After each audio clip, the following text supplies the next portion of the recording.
아모스 5번째 시간입니다. 오늘 말씀은 아모스 7장 1절부터 9장 10절까지입니다. 아모스 9장 8절부터 10절 말씀을 합독하고 아모스 7장 1절부터 9장 10절 말씀까지를 보도록 하겠습니다. 그러면 아모스 9장 8절부터 10절 말씀을 한 목소리로 합독하도록 하겠습니다. 보라, 주 여호와의 눈이 범죄한 나라를 주목하노니 내가 그것을 지면에서 멸하리라. 그러나 야곱의 집은 온전히 멸하지는 아니하리라. 여호와의 말씀이니라. 보라, 내가 명령하여 이스라엘 족속을 만국 중에서 체질하기를 채로 체질함 같이 하려니와 그 한 알갱이도 땅에 떨어지지 아니하리라. 내 백성 중에서 말하기를 화가 우리에게 미치지 아니하여 이르지 아니하리라 하는 모든 죄인은 칼에 죽으리라. 주여. 하나님께서 이미 이제 확정을 그 심판을 확정하셨죠. 그렇지만 당신의 또 이렇게 또 조금 구별하신 이 야곱의 집 특별히 남유다는 완전히 멸하지 않겠다라고 하시는 부분이 또 조금 나오죠, 그죠? 자, 이제 아모스 3부를 보려고 합니다. 3부는 아모스 7장 1절부터 9장 10절입니다. 이제 4부가 이제 9장에 이제 11절부터 15절까지가 얼마 남지 않았거든요. 근데 제가 아무리 봐도 이걸 자꾸 나눠서 볼 것이 아니고 2부도 그냥 한 번에 받고 3부도 한 번에 보는 시간이 돼야 되겠더라고요. 그래서 오늘 보게 될 아모스 7장 1절부터 9장 10절은요. 여호와의 선민이라고 하죠. 택하신 백성인 이스라엘의 심판이 확실하다. 그리고 그 집행의 준엄함에 이제 강도를 더해가면서 점층적으로 그런 부분들을 보여주는 5가지 환상에 대한 내용이 나옵니다.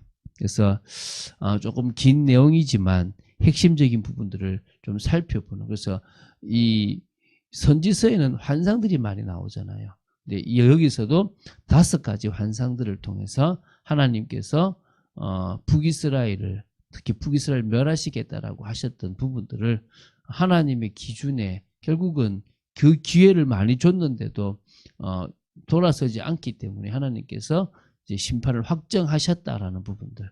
요 뒤에 이제 나오는 선지자가 호세아입니다. 호세아서를 기점으로 이제 하고 나면은 이제 북이스라엘 멸망하게 됩니다. 그런 의미에서 하나님께서 어디입니까? 바로 북이스라엘에 아모스 선지자를 보내시고 또 누굴 보내십니까? 호세아 선지자를 보내신 부분들을 우리는 볼 수 있겠죠. 그죠? 자, 먼저 7장 1절부터 9절을 보겠습니다. 5가지 환상 중에서 3가지 환상이 나오는데요. 3가지 환상이라고 하는 것은 메뚜기 떼가 나타날 것에 대한 환상, 또 불이 막 일어날 것에 대한 환상, 그리고 다림줄 환상이 나와요. 그런데 이 중에서 메뚜기 떼 환상과 불의 환상은 모두 타락한 이 선민을 위해서 재앙이 임할 것이다라고 하는 환상입니다. 그래서 일부의 학자들은 이 메뚜기 떼와 불이 아수르 왕 이 디글랏 빌레셋 3세가 아수르 군대를 데리고 와서 이렇게 이스라엘 멸망시키는 그 상징으로 이렇게 보기도 합니다. 또 다른 일부 학자들은 메뚜기 떼는 문자 그대로 메뚜기 떼고 불은 가뭄이나 전쟁 등을 보기도 합니다. 근데 중요한 것은 여기서 그 메뚜기 떼나 또 이제 불의 환상이 뭘 상징하느냐가 아닙니다.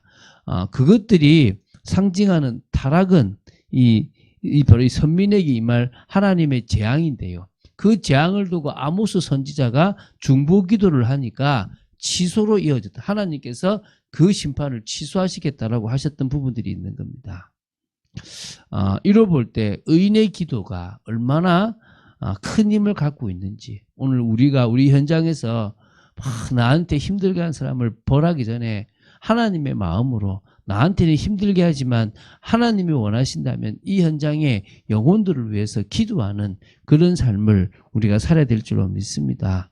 그래서 이때 취소는 완전 없애는 것이 아니라 보류시키는 부분들이 있다라고 보시면 조금 밀어주시는 부분들이 있다라고 보시게 되겠죠. 그래서 하나님께서 선지자에서 세 번째로 보여주시는 게 다림줄이에요. 다림줄.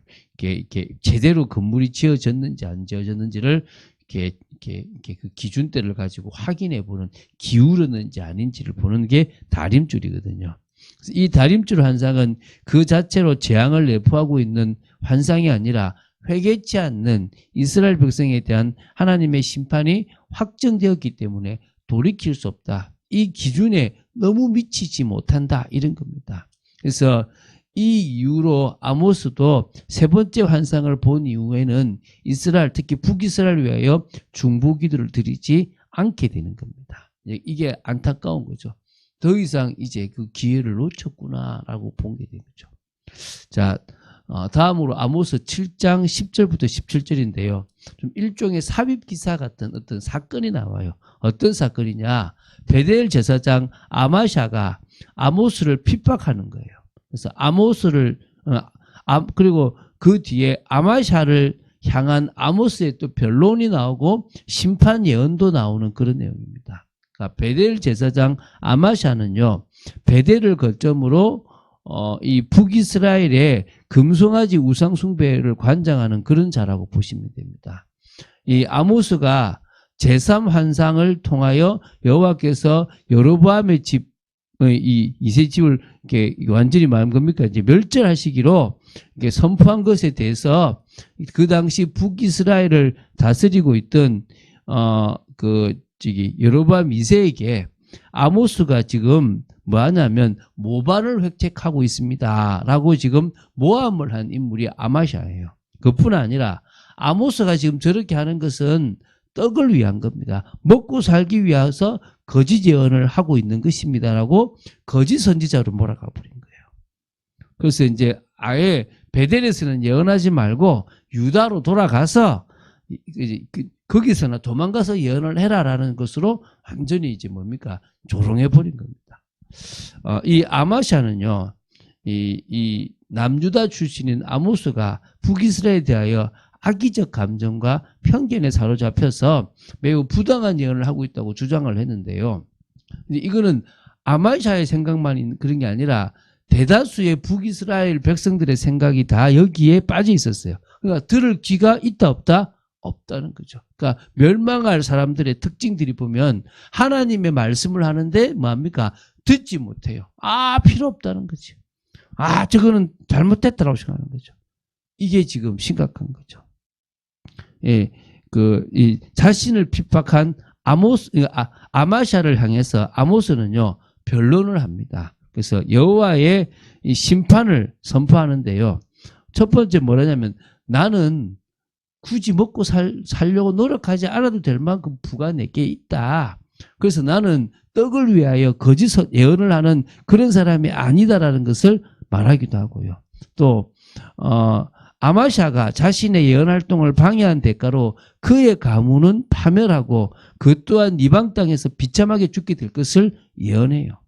그리고 아마샤와 함께 자신을 배척했던 북이스라엘 백성들도 그 땅에서 추방당하게 될 것이라고 경고를 해요. 포로로 끌려간다 이 말이죠. 자, 그리고 아모스 8장 1절부터 14절은요. 네 번째 환상인데 여름 과일 환상이라고 보시면 돼요. 여기서는 어떤 게 있냐면 더 이상 이 지체할 수 없을 정도로 심판 집행이 이렇게 다가왔다는 거죠. 다림줄 환상과 이 차이가 뭐냐 그러면 다림줄 환상은 확정됐다는 것이고 이 여름 과일 환상은 그 시기가 매우 임박했다라는 것을 설명해 주는 부분들이 있습니다. 그래서 참 그 원인이 뭐냐, 저들이 악행을 저지른 부분들, 특히 북이스라엘의 지배층이 악행을 행했던 부분들이 있습니다. 어떤 악행입니까? 가난하고 힘없는 자들을 압제하고 또 뭡니까? 탐욕을 채우기 위해서 하나님을 버리고 하나님을 제대로 믿지 않았다는 거요. 또 거짓을 통해서 부당한 이익을 취했고 힘없고 가난한 자를 노예로 삼고 사기를 치는 등 이런 행위들을 했기 때문에 그 지도층을 향하여 하나님께서 분노하신다는 부분들이 나옵니다. 이제 마지막입니다. 9장 1절부터 10절입니다. 5가지 환상 중에서 마지막 환상인데 성전이 파괴되고 대살육이 일어날 환상을 보여주고 이스라엘 백성들의 심판 최종 예언에 대한 내용이 나옵니다. 자, 아모스 7장부터 지금까지 아모스 선지자의 심판 경고 대상은 1차적으로는 북이스라엘이었습니다. 하지만 이 9장에 와서는 북이스라엘뿐만 아니라 남유다도 그 심판이 확정된 겁니다. 순서적으로 말하면 북이스라엘이 먼저고 그 뒤로는 이제 남유다라고 돼 있지만 어쨌든 다 망하게 되는 겁니다. 누가 볼 때는 너가 지금 남유다 선지자니까 북이스라엘의 악감을 품고 와서 지금 예언하는 거 아니냐 싶은데 이 남유다의 선지자였던 이 아모스는 북이스라엘뿐만 아니라 남유다까지 망할 거라는 것에 대한 선포를 해요. 핵심은 뭡니까? 결국 하나님을 향한 경외심, 그 경거를 정말 버려버렸고 우상을 숭배하고 종교적뿐만 아니라 도덕적으로 타락했다. 이제 이것을 이야기하는 거예요. 참 우리가 감사하지 않습니까? 하나님의 은혜로 하나님을 향한 사랑이 회복되고 예수 그리스도를 왜 믿어야 될지를 바로 안 겁니다. 그분을 믿어서 이제는 뭡니까? 정말 올바른 신앙을 가지고 하나님 앞에 나아가서 경건의 모양만 가진 게 아니라 경건의 능력을 가진 사람으로 하나님을 향한 사랑과 이웃 사랑이 성령의 능력으로 되어지는 그런 우리가 된 것 아니겠습니까?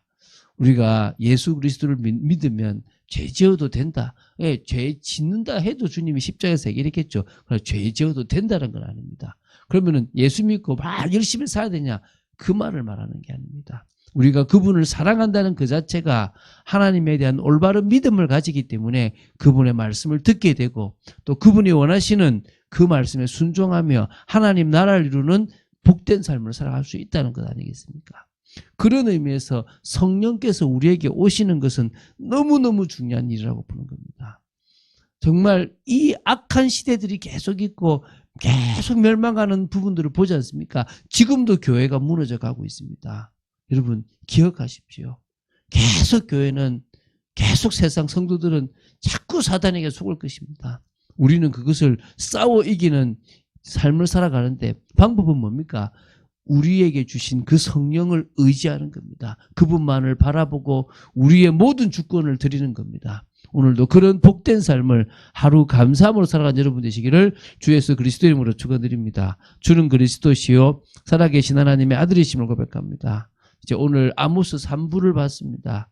5가지 환상을 통하여 결국 하나님께서 이스라엘뿐만 아니라 남유다까지도 멸하실 것을 확정하신 부분들을 보고 그 시기가 특히 북이스라엘은 임박했음을 우리가 봅니다. 이제 아모스를 지나서 또 호세아를 통해서 이제 하나님이 버렸다라고 하는 그 의미, 정말 이스라엘 백성들이 어떤 존재였는지를 또 확인하게 될 것입니다. 아버지 하나님, 저희들이 이 말씀을 보면서 그냥 두렵고 무섭워하는 것이 아니라 정말 우리가 성령의 역사 속으로 들어가서 올바른 신앙의 모습을 원하시는 주님 앞에 믿음으로 나아가는 저희들 되도록 지켜 주시옵소서. 주 예수 그리스도 이름으로 기도드립니다. 아멘.